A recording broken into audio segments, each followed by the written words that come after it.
Welcome to the True Voice of Taiwan. Today, we're honored to have Texas State Representative Jing Wu with us, a rising star in American politics. Mr. Wu, thank you so much for joining us today. It's our great pleasure to have you on the show. Thank you so much. I'm very happy to be here. Interestingly, we share a lot of things in common. Actually, your Chinese first name, Yuan Zhi, right? Yeah. Yes. Is the same as a Taiwanese congressman, the legislator, who is also my student at Taiwan University. What? That's awesome. Identical. Yuan Zhi. Yeah. It's not a very popular name, but another thing they have in common, I mean, you have in common. Yeah. You are both very handsome. Oh, stop. His name is Ye Yuanzhi. Okay. Yeah. In addition, my ancestors are also from Guangdong. Hey. Yeah, specifically from Fengshen Xian, and were the neighbors of Dr. Sun Yat-sen. And we are Hakka people who have lived in Taiwan for 10 generations. Yeah. You probably speak some Chinese, right? Yeah, 一点点. I speak Cantonese. Oh, 識聽識講啊? Hey, 對，識聽唔識講。好犀利啊！我的普通不好，聽得懂一點點，說不好。Oh, that's great. Your Chinese is much better than my English. No, my children, my boys, their Chinese is much better than mine. Oh, really? Okay. Yeah. It's worth it. I earned my PhD from the University of Wisconsin-Madison 30 years ago, and then returned to Taiwan after not speaking English for 30 years. I'm now relearning it, starting from ABC, and this is a book. Let's say that to make things fair, should I switch your English you is in Chinese? Your English is excellent. Don't worry about it. Just kidding. Okay, we have another thing in common. My wife is also a primetime news anchor in Taiwan. Very nice. Yeah, quite popular. Yeah. And my wife is a reporter here in a local ABC station. Yeah, that's why I ask you.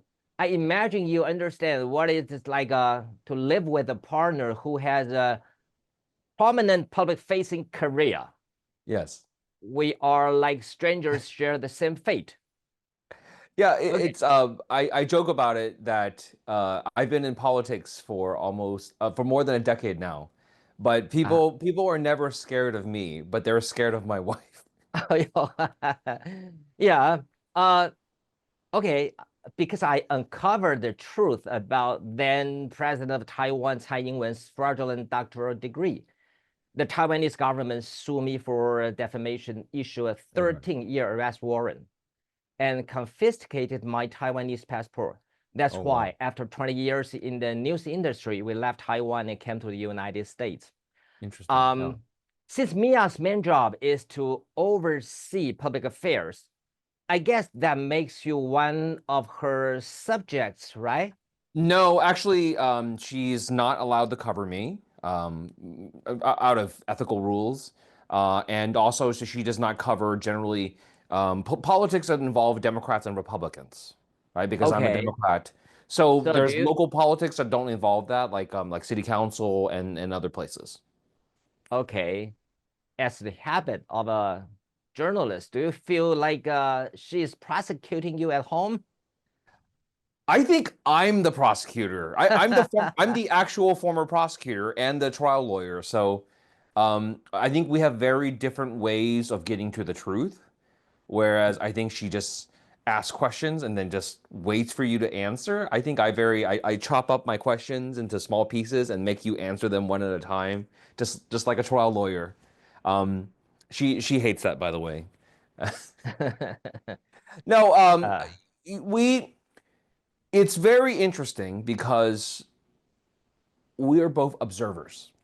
We are both people who observe what other people do, what other people say, the way they do it, the way they say it, and we try to read clues and try to figure out people what their motivation is, what their intent is, and we try to figure those things out. It's a very similar type of profession, right?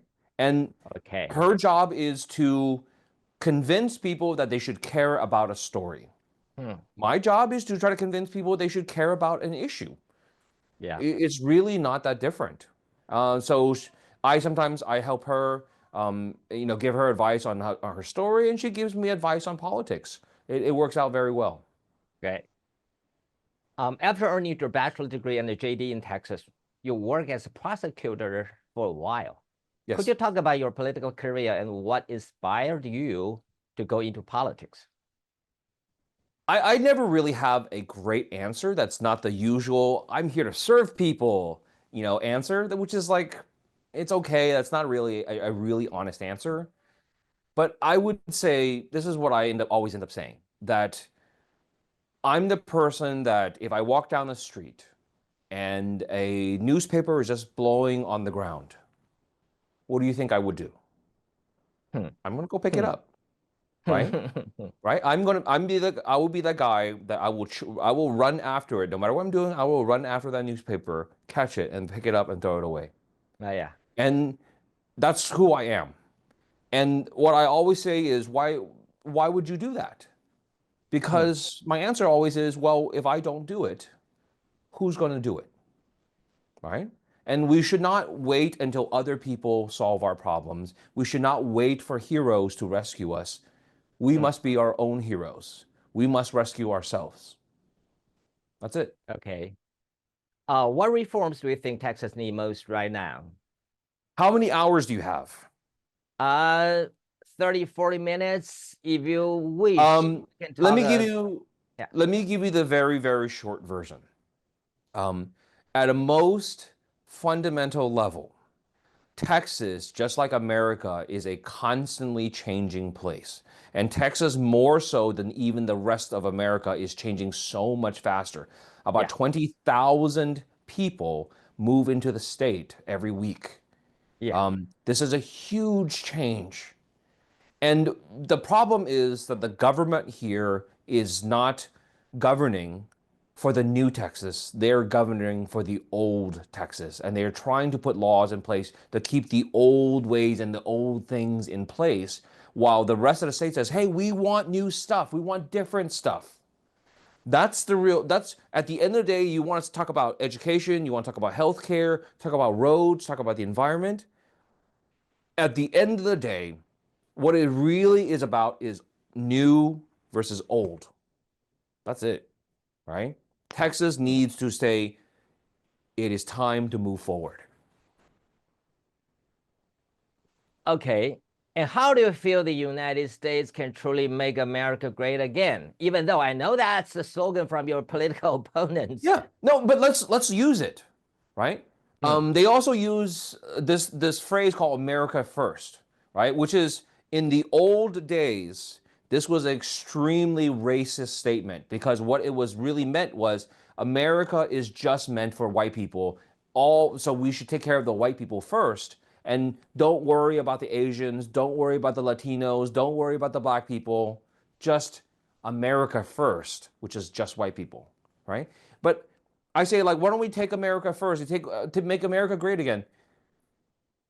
You know who puts America first? The teachers. You know who puts America first? Police officers, firefighters, people serving in the military, people who are public servants, people who have given up, given up wealth, given up power, given up prestige, so they can serve the public, so they can serve the nation. Hmm. They They are putting America first. They are making America great, right?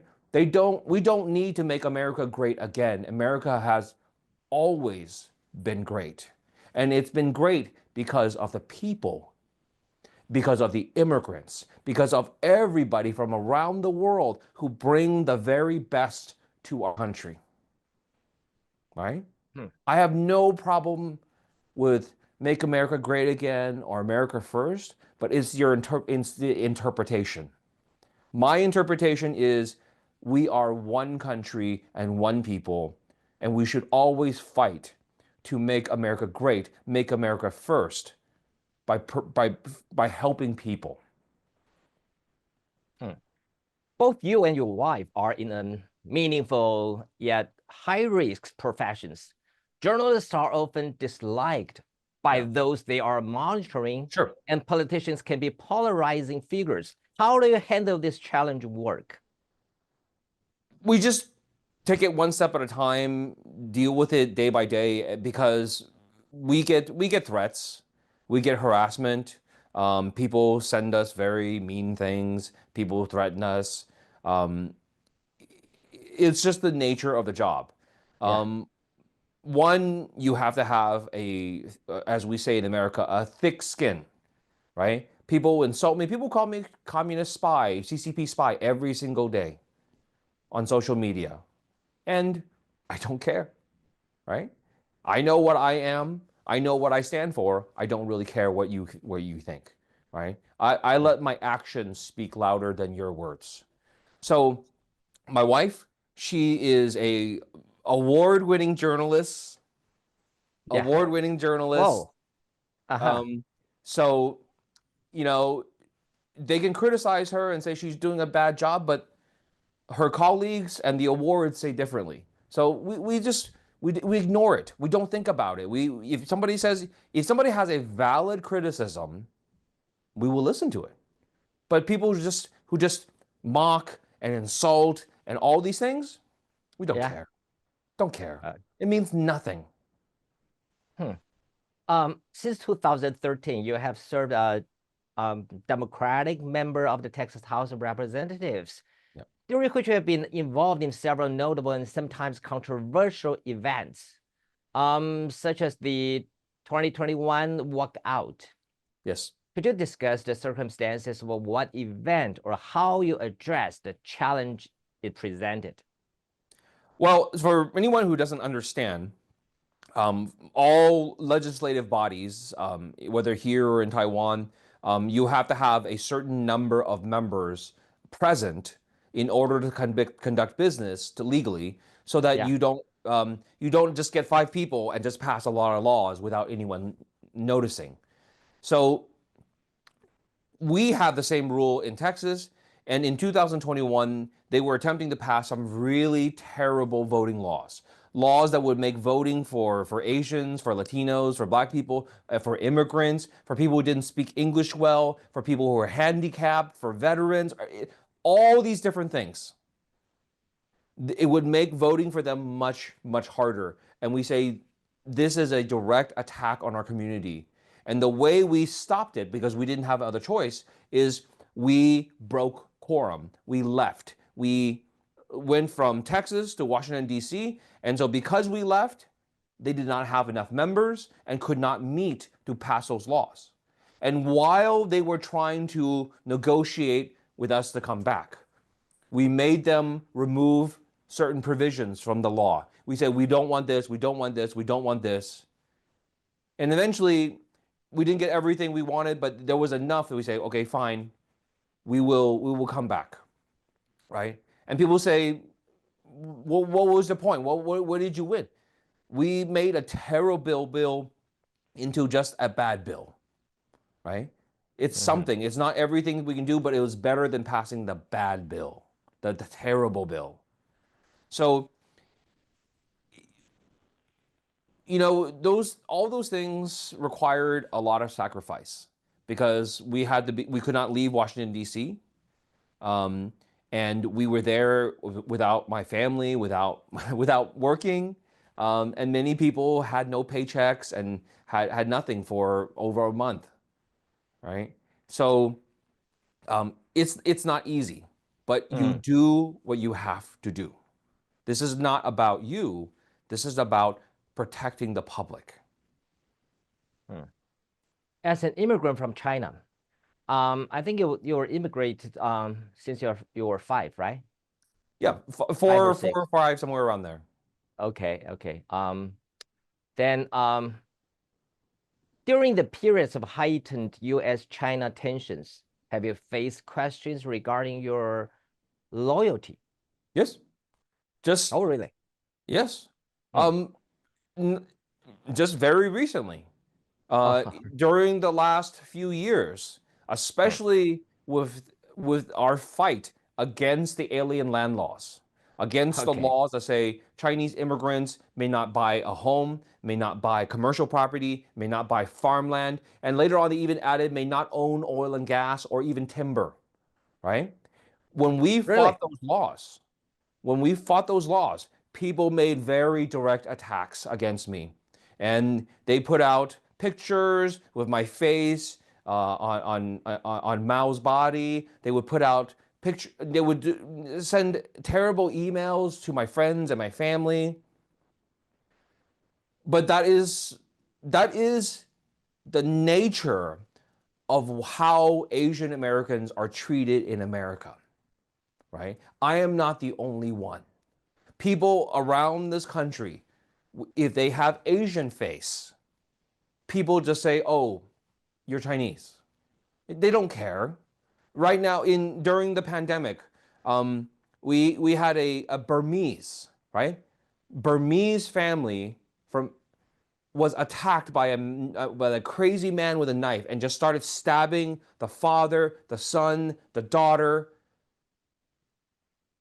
because he thought they were Chinese, right? Hmm. And for Chinese people, we like Burmese people look nothing like Chinese, and nobody would make that mistake. But it didn't matter to anyone else. You looked Asian, so therefore you must be a spy. You must be bringing COVID. You must be doing terrible things to our country. So a lot of the people who attack Asians on the street, in the stores, in the parking lots, they think they're doing a service to the country because the country has made Asians into the bad guy, Hmm. right? Hmm. And that's what we're fighting against right now. Mm-hmm. Mm-hmm. Okay, let's talk about the criticism of tax immigration and border enforcement policies. Last year, you even called for criminal charges against state officials. Could you elaborate on this situation? So you have to remind me of which thing that they did. There's a lot of things that our state leaders should be arrested for.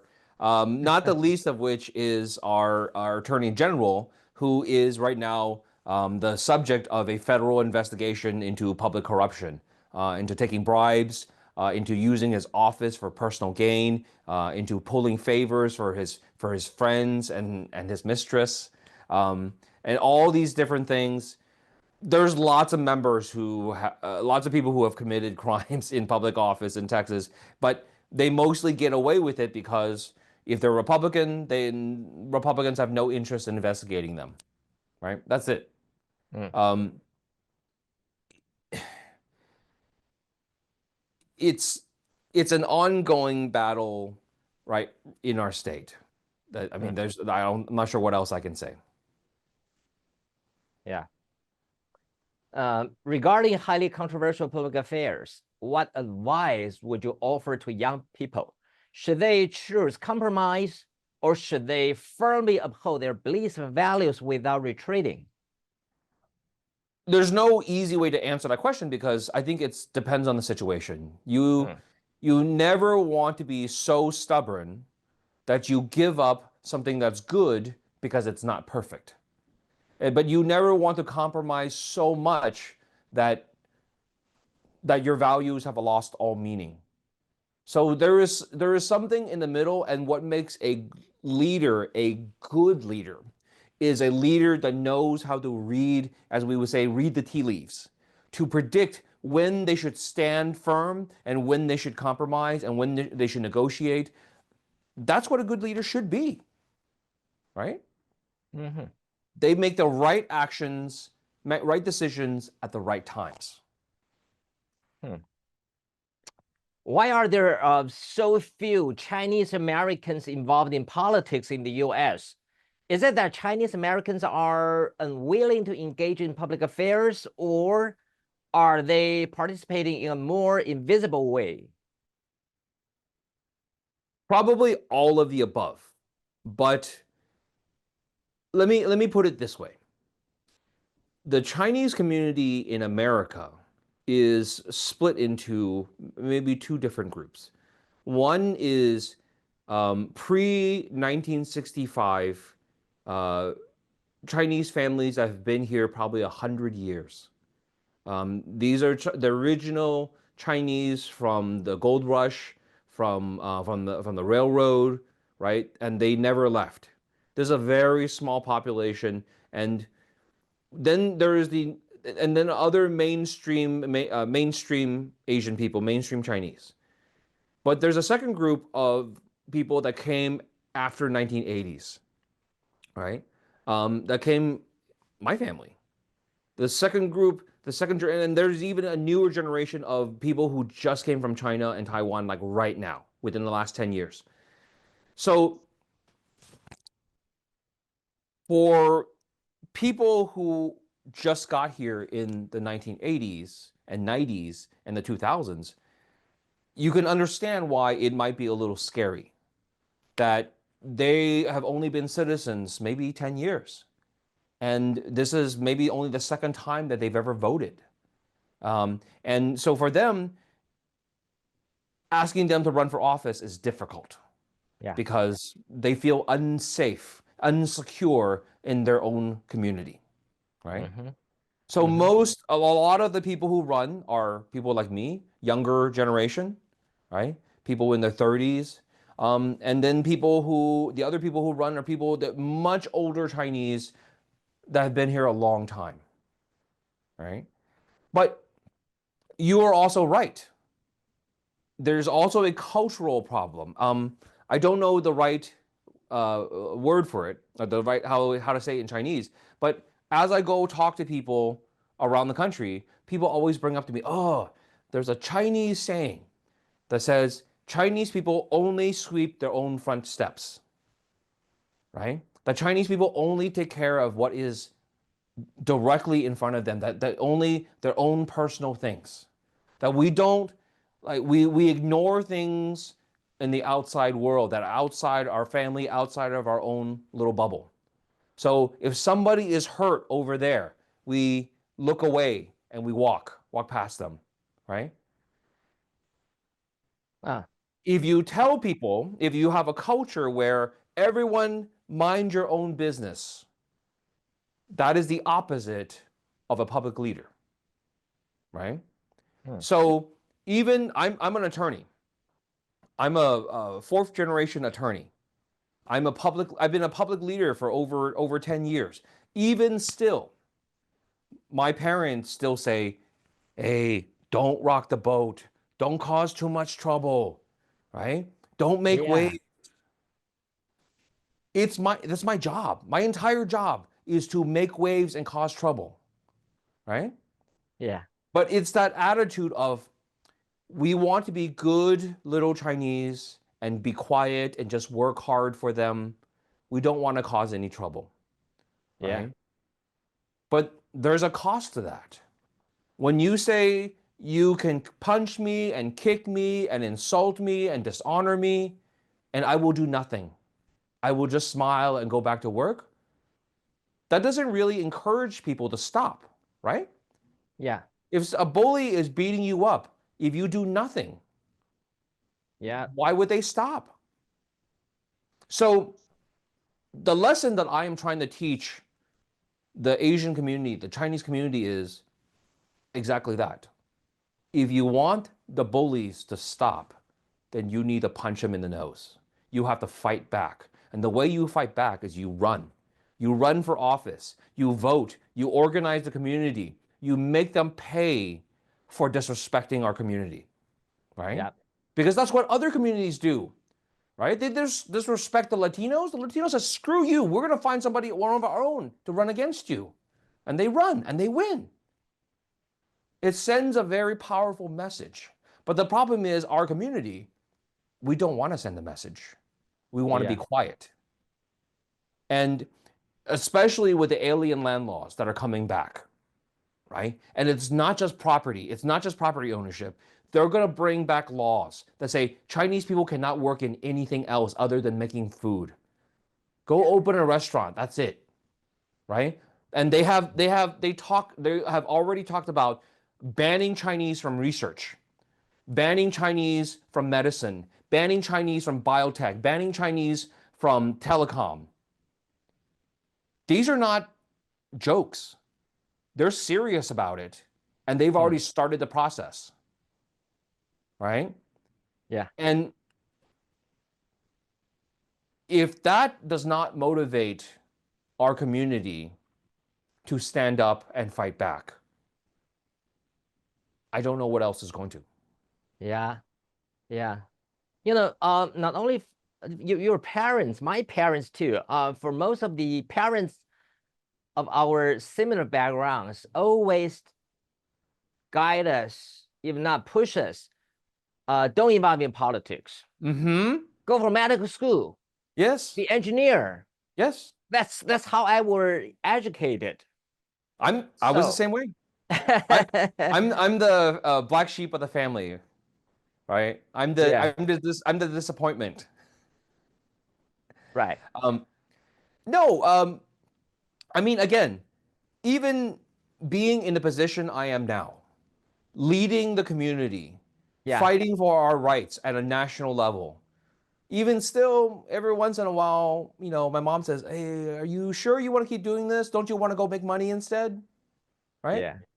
Yeah. But as I talk to young people around the country, young Asians, young Chinese people, I say, I know what your parents tell you to do. I know what they want you to do. But if you have a real passion for leadership, for protecting the community, then somebody has to make the sacrifice. Somebody's family will have to sacrifice one child to say that child will become a leader. That child would not worry about money, would not worry about career, but that child will focus on being a leader for the community because we always need someone to lead, right? And I talk to parents and say, if you have the child, if you have the one child who's willing to deal with the politics, willing to deal with all the dirty stuff that is involved with politics and suffer the people insulting them and kicking them and punching them, if you have that child who's willing to do that, you owe it to the community. It is your duty to make sure that they become a leader. Because that talent, that skill to be a leader is very rare. Yeah. In your political plans, what do you hope to accomplish for Chinese Americans or Asian Americans in the United States? And I'm very proud to be Chinese. I'm very proud to be Chinese. And I've been more proud to be Chinese now that our community is come under attack. But we should help all Asian communities. Because just as we suffer, there are Asian communities all over America who suffer in different ways because of different laws, because of different attacks. And I want us as a community to rise up, to say the Black people fought for their rights. The Latinos fought for their rights. It is now time for the Asians to fight for their rights, right? And we are ready. Because the thing that I have to remind Asian people in America, the protections that helped you, the opportunities that were there, the rights that you have, those were paid for in blood. They were paid for in blood by other people, by Black people, by Latinos, by Jews. They paid the price. Many of them bled, a lot of them were killed. And they died so you could have these rights. But it doesn't mean that those rights last forever. Sometimes people in the next generation will have to fight for them all over again, right?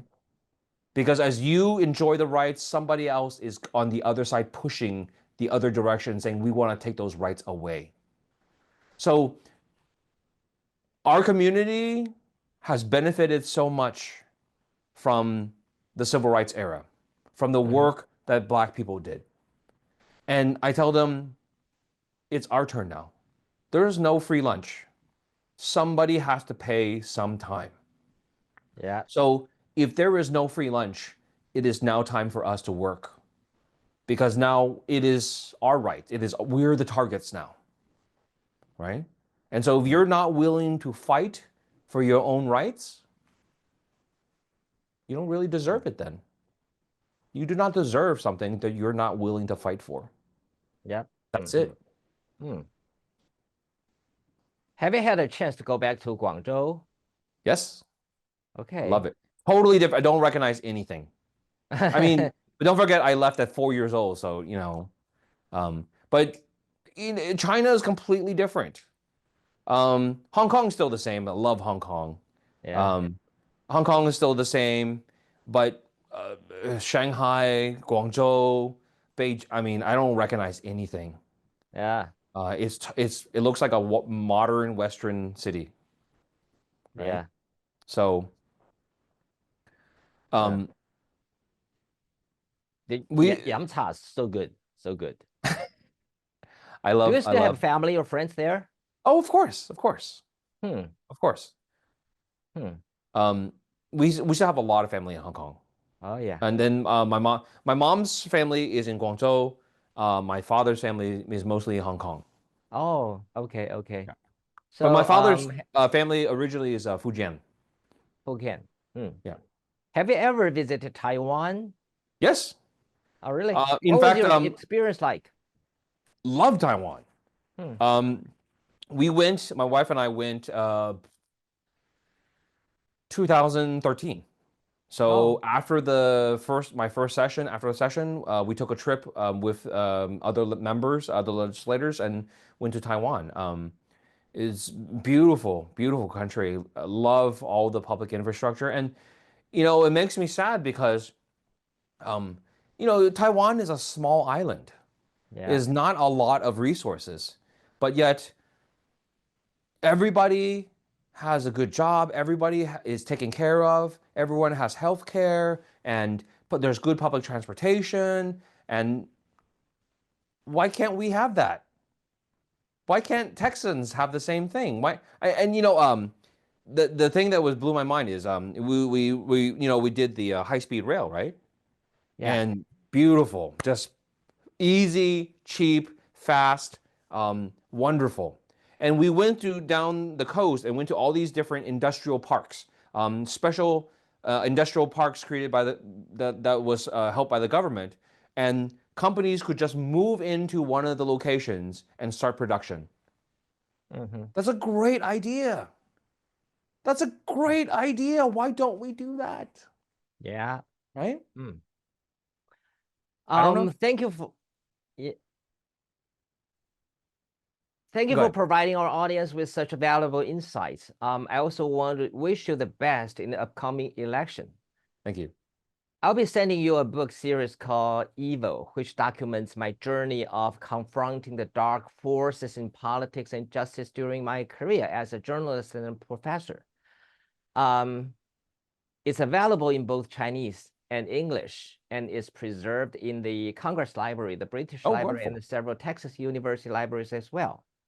Excellent. And please give me a comment, feedback. And okay. Yeah. Thank you for taking the time for this interview and for connecting with our 1/3 million audiences. Yeah. Wishing you all the best. And Thank you. please send my regards to Mia. I Will do. look forward to the day when I can be interviewed by her as well. Very good. Thank you again. Thank you. 謝謝. We should win at least one vote tomorrow. I hope so. Thank Bye. you. Bye-bye.